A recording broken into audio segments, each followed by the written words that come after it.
Hello, hello, and welcome to today's video. We're taking a little break from the yoga mat to talk about the crowd out method for making healthy long-term changes. So you do not have to rush to make healthy changes to your lifestyle, to your nutrition, to any of your routines. In fact, the more you rush, the more you try to deprive yourself, the more you try to go cold turkey and eliminate things, the more likely you are to start and stop over and over and over again. That's because those type of abrupt changes are not sustainable. When you're trying to make changes to your lifestyle that last, you really have to adopt the mindset of slow down to get there faster. Also, adopting an abundance mindset, not a mindset of scarcity, is what's really going to help you make changes stick. So I love the crowd out method for making healthy long-term changes, because with crowding out, you're focusing on more of what you can add in to your routines and your nutrition and less about what you can eliminate or cut or slash or get rid of. So with crowding out, the idea is that you slowly start to replace undesirable habits or foods that you want to avoid with more desirable habits and food that you want to eat more of.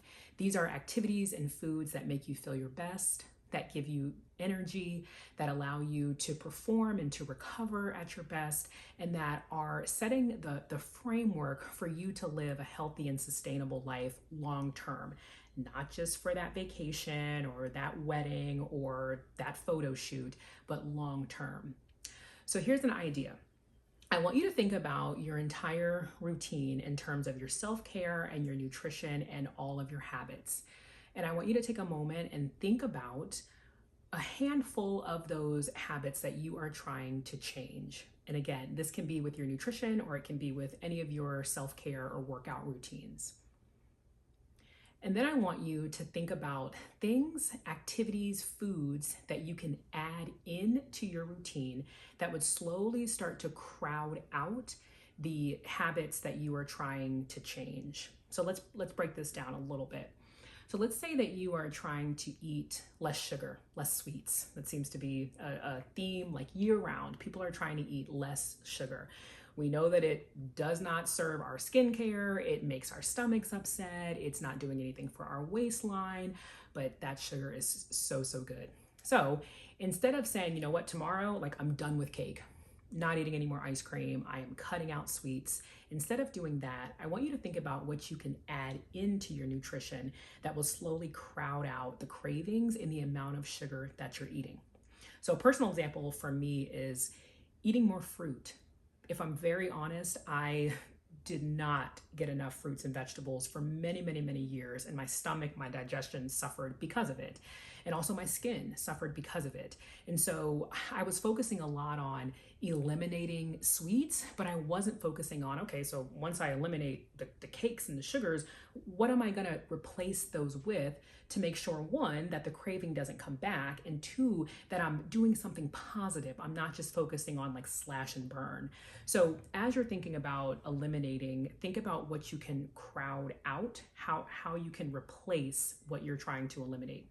Going back to the example of sugar and sweets, if you are eating less cakes and pies, could you then eat more fruits?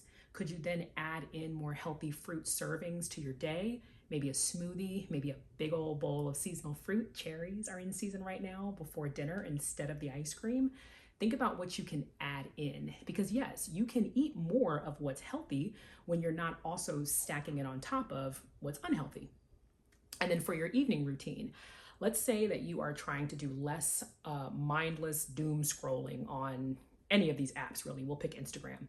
So instead of focusing on, you know what, I'm just not gonna be on my phone, putting my phone away, I'm just gonna sit in a corner and rock and make sure I don't touch my phone. Instead, what you can do is crowd out the amount of time that you're normally on your phone by adopting a healthier evening routine. Maybe you practice some yoga. Maybe you do some gentle stretches. I have a lot of videos here that you can follow. Maybe you decide to read, to finally tackle that reading goal that you've had all year, hint, hint.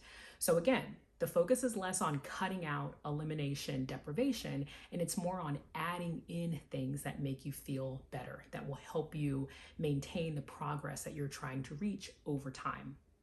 So with the crowd out method, the focus is on abundance in adding in healthier options, foods, activities, instead of focusing on elimination and scarcity.